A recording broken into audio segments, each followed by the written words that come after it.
मैं मां हूं, धरती मां। स्वार्थ और लोभ की भावनाएं जिस मन में झांकती हैं, वो ये भी नहीं सोच पाता कि ये भावनाएं अंत में उसका ही सुख छीन लेंगी। कैकेयी ने पुत्र प्रेम में अंधी होकर यह भी नहीं जाना कि श्री राम का अधिकार छीनकर वास्तव में वो अपना ही सुख चैन खोने वाली है। इस स्वार्थ और लोभ ने उसकी मांग का सिंदूर पोंछकर उसमें पति की चिता की राख भर दी, और उसे ये नहीं मालूम कि ये उसके दुख का अंत नहीं, आरंभ है।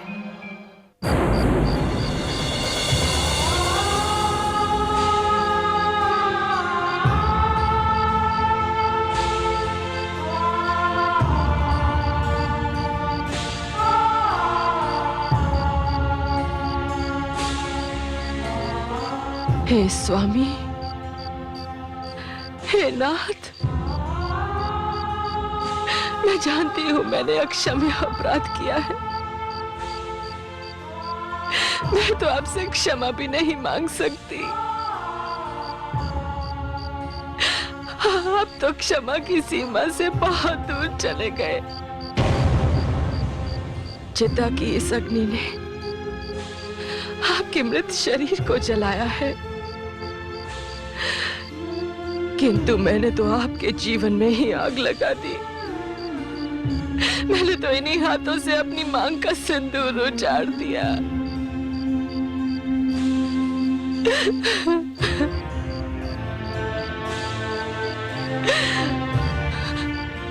आपका आदेश था कि मैं आपके मृत शरीर को स्पर्श न करूं, किंतु अब तो केवल राख ही बची है, केवल राख ही बची है। मुझे अपनी मांग को इसी राख से भर लेने दीजिए, इसी राख से भर लेने दीजिए।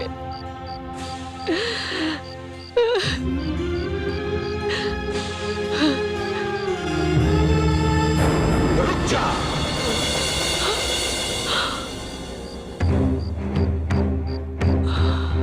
मेरी राख भी छूने का प्रयत्न मत कर अभागन। तेरा स्पर्श मेरा परलोक भी बिगाड़ देगा। तो क्या ये अभिशाप मेरी मृत्यु आने के क्षण तक मेरा साथ नहीं छोड़ेगा? हाँ, मुझे तो इस चिता की अग्नि ने केवल एक दिन जलाया, परंतु ये अभिशाप तुझे, तेरी आत्मा को जीवन के अंतिम क्षण तक जलाता रहेगा। यही तेरा दंड है, यही तेरा दंड है, यही तेरा दंड है।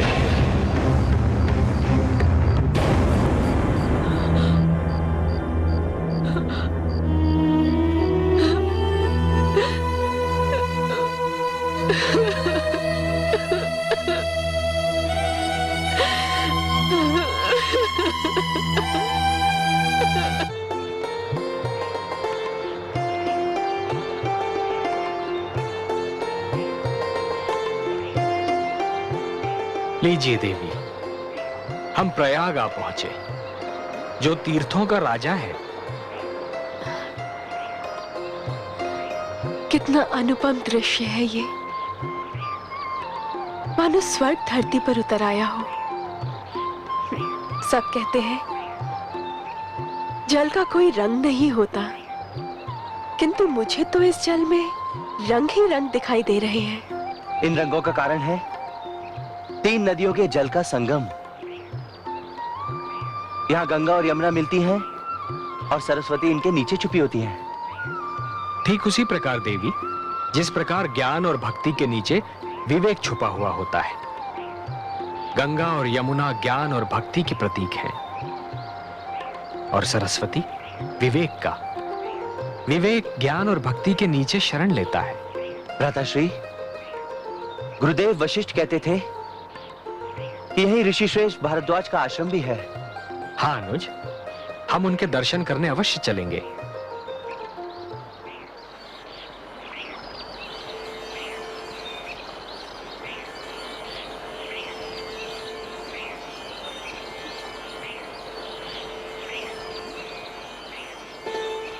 प्रणाम मुनिगण। प्रणाम।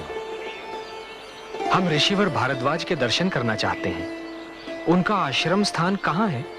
आपके माथे से जो तेज की किरणें फूट रही हैं, उसके प्रकाश में तो सारा संसार अपना मार्ग देख सकता है। आपको मार्ग जानने की क्या आवश्यकता है? फिर भी ऋषि भारद्वाज का आश्रम गंगा तट वाले मार्ग पर है। आप लोग कहाँ जा रहे हैं ऋषिगण? हम चित्रकूट की ओर जा रहे हैं। प्रणाम। प्रणाम।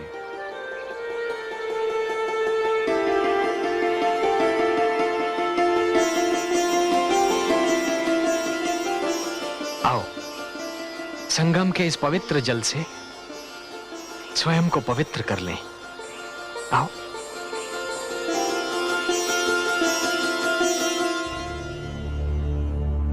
प्रिय शिष्य, अयोध्या का राज सिंहासन रिक्त पड़ा है और ये राजधर्म और राजनीति के विरुद्ध है। अयोध्या की प्रजा अपने राजा को राज सिंहासन पर विराजमान देखना चाहती है और ये उसका अधिकार भी है। मैं तुम्हारी मन स्थिति को समझता हूं शिष्य, परंतु मनुष्य की मृत्यु के साथ जीवन की मृत्यु नहीं होती, वो तो चलता ही रहता है और उसे चलते रहना भी चाहिए। अपने पिताश्री के राजकाज को संभालना तुम्हारा दायित्व भी है और कर्तव्य भी। यह मुझसे नहीं होगा गुरुदेव। अयोध्या के सिंहासन पर मैंने सदैव भ्राताश्री को विराजमान देखा है। अब उस सिंहासन पर किसी और को, यहां तक कि स्वयं को भी विराजमान में नहीं देख सकता गुरुदेव। मैं जानता हूं शिष्य, परंतु मेरे विचार से इसे नियति का एक आदेश मानकर इसके समक्ष नतमस्तक हो जाना चाहिए। क्षमा कीजिएगा गुरुदेव, किंतु मैं इसे नियति का आदेश मानता ही नहीं हूं। यह नियति का आदेश नहीं है, यह एक ऐतिहासिक भूल है गुरुदेव, और इस भूल को सुधारना इसलिए भी आवश्यक है ताकि आने वाले युगों में यह भूल दोहराई न जाए। मैं अयोध्या के सिंहासन पर विराजमान नहीं हो सकता गुरुदेव। महारानी कौशल्या की भी यही इच्छा है कि तुम अयोध्या का राजकाज संभालो। गुरुदेव, उनकी आज्ञा का पालन करना मेरा पुत्र धर्म है, किंतु मेरी माता महारानी कैकेयी की भूल को सुधारना भी मेरा पुत्र धर्म है, और मैं अपने उसी पुत्र धर्म का निर्वाह करना चाहता हूं। इससे क्या तात्पर्य है तुम्हारा? गुरुदेव, मैं भ्राताश्री के पास जाऊंगा और उनसे अपनी माता की भूल के लिए क्षमा याचना करूंगा। उनसे कहूंगा कि वो अयोध्या लौट चलें एवं राज सिंहासन ग्रहण करें। और मुझे पूर्ण विश्वास है गुरुदेव कि वो अपने अनुज की याचना को अस्वीकार नहीं करेंगे। हाँ गुरुदेव। मेरी शुभकामनाएं तुम्हारे साथ हैं। यशस्वी भव।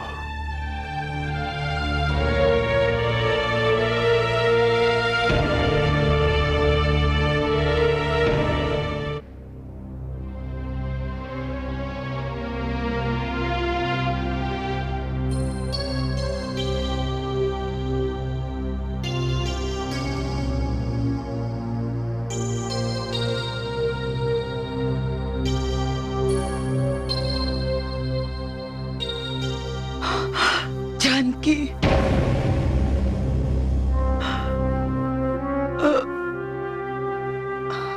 मांडवी, मैं जानती हूँ माताश्री कि आप दीदी सीता को कितना चाहती हैं। मैं आपसे यही कहने आई थी माताश्री कि आप स्वयं को कभी अकेली मत समझिएगा। मैं भी आपकी उतनी ही सेवा करूंगी जितनी सीता दीदी आपकी सेवा करती थी। पुत्री,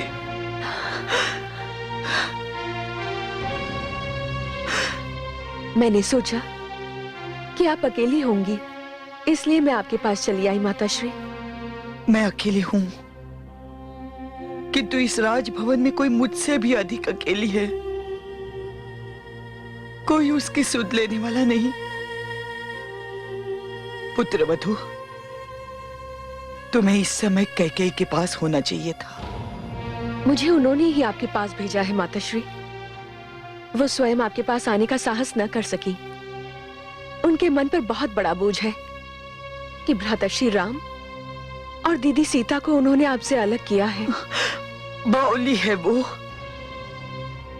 नियति के निर्णय को अपना अपराध समझ रही है। नहीं पुत्री,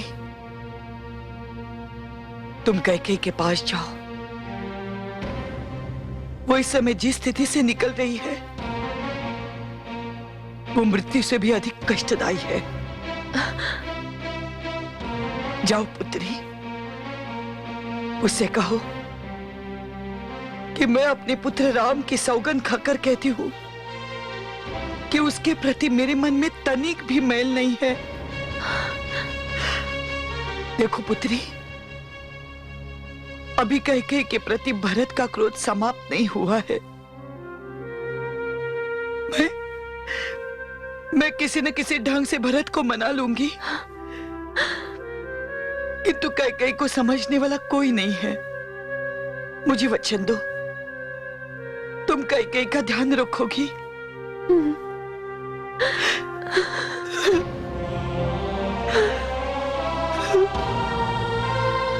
धन्य है आप माताश्री।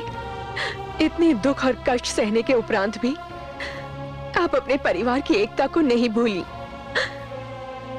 हमें भी ये गुण सिखाइए ना माताश्री, ताकि हम भी अपने परिवार की एकता को बनाए रखें।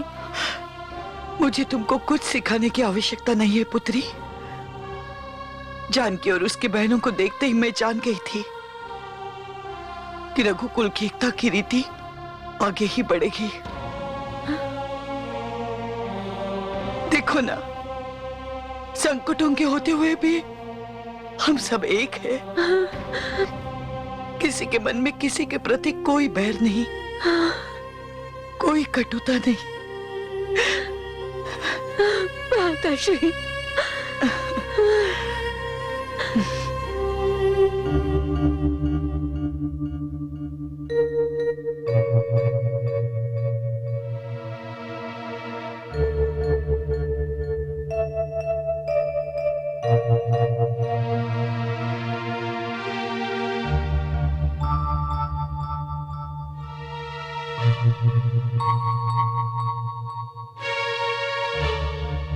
माताश्री, पुत्री, तुम इतनी शीघ्र लौट आई? हाँ माताश्री, पर मैंने तो तुम्हें कौशल्या दीदी के पास रहने के लिए कहा था। उन्होंने कहा कि मैं आपके पास रहूं। आप अधिक अकेली हैं। उनसे अधिक आपको मेरी आवश्यकता है माताश्री। सत्य? उन्होंने ऐसे कहा? हाँ माताश्री, और उन्होंने ये भी कहा कि आपकी पीड़ा को समझने वाला कोई नहीं है। धिक्कार है मुझ पर, जिसने इतना विशाल हृदय रखने वाली अपनी बड़ी बहन का संसार उजाड़ दिया। और धन्य है कौशल्या दीदी, जिसे अपने से अधिक मेरे उजड़े हुए संसार की चिंता है।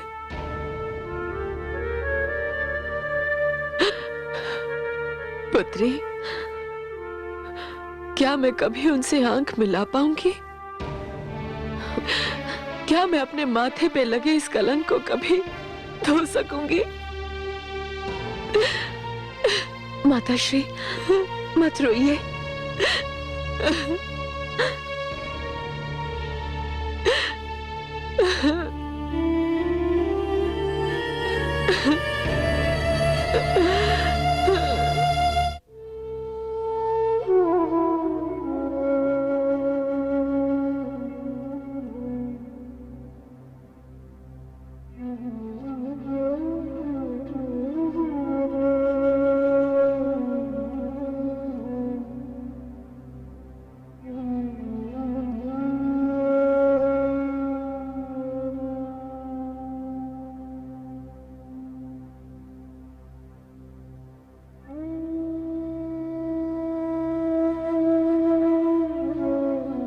बड़ी माँ,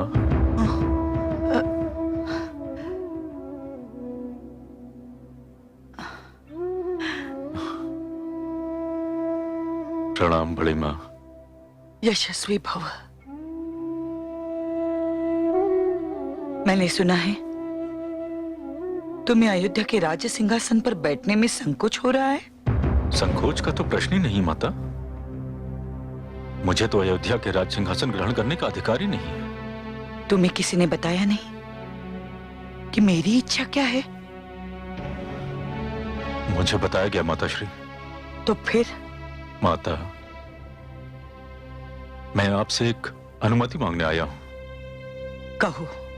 माता, मैं भ्राता श्री राम के पास जाना चाहता हूं। हाँ बड़ी मां, उन्हें अयोध्या लौटने एवं अयोध्या का राज सिंहासन ग्रहण करने के लिए बाध्य करने, और इसके लिए मुझे आपकी अनुमति चाहिए।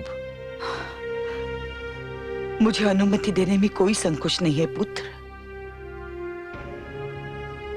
किंतु तुमने एक कठिन ही नहीं, एक असंभव कार्य का बेड़ा उठाया है। बड़ी मां, यदि आप मेरा साथ दें तो यह कठिन एवं असंभव कार्य सरल एवं संभव हो सकता है। तुम क्या चाहते हो पुत्र? बड़ी मां, मैं चाहता हूं कि मेरे संग आप एवं माता सुमित्रा भी चलें। मुझे पूर्ण विश्वास है कि यदि हम सब मिलकर प्रयास करेंगे तो भ्राता श्री अयोध्या अवश्य लौट आएंगे। पुत्र भरत, कदाचित तुम इसलिए कह रहे हो कि मैं राम की माता हूं और सुमित्रा को भी पुत्र राम माता समान ही मानता है। हाँ बड़ी मां, यही कारण है। पुत्र भरत, राम ने मेरे कोख से जन्म अवश्य लिया है। यह भी सत्य है कि वो सुमित्रा को माता की तरह समझता है। सुमित्रा ही क्यों, संसार की सारी नारियों को वो मां के समान मानता है, उनका आदर करता है। किंतु ये केवल मैं जानती हूं कि उसके जीवन में, उसके मन में जो स्थान कैकेयी का है वो किसी को भी नहीं प्राप्त, मुझे भी नहीं पुत्र। केवल कैकेयी पुत्र राम को उसके दृढ़ निश्चय से एक पल के लिए टिका सकती है। किंतु बड़ी मां, उनसे कहेगा कौन? तुम कहोगे पुत्र। मैं नहीं बड़ी मां, मैं उनके पास नहीं जाऊंगा, क्योंकि यदि मैं उनके पास गया तो मुझे उनसे बात करनी पड़ेगी और मैं उनसे बात करना नहीं चाहता। तुम उसके पास नहीं जाना चाहते, उससे बात नहीं करना चाहते जिसने तुम्हें जन्म दिया? ये न भूलो पुत्र कि तुम्हारे जीवन का प्रारंभ कैकेयी के कोख में हुआ। 9 मास तुम्हें उसने अपने कोख में पाला, अपने रक्त को दूध में ढालकर तुम्हें आहार दिया। कई का तुम पर यही इतना बड़ा ऋण है जिसे तुम कई जन्म लेकर भी नहीं उतार सकते। इसलिए जाओ पुत्र, कई से क्षमा मांगो और उससे कहो कि वो भी तुम्हारे साथ चले। नारी के इस रूप का कैसे करें बखान, जिसने इतना दुख दिया दे उसको हे मां। कौशल्या रूप कैकेयी नारी के दो रूप, शीतल छाया एक है, दूजी तपती धूप, दूजी तपती धूप।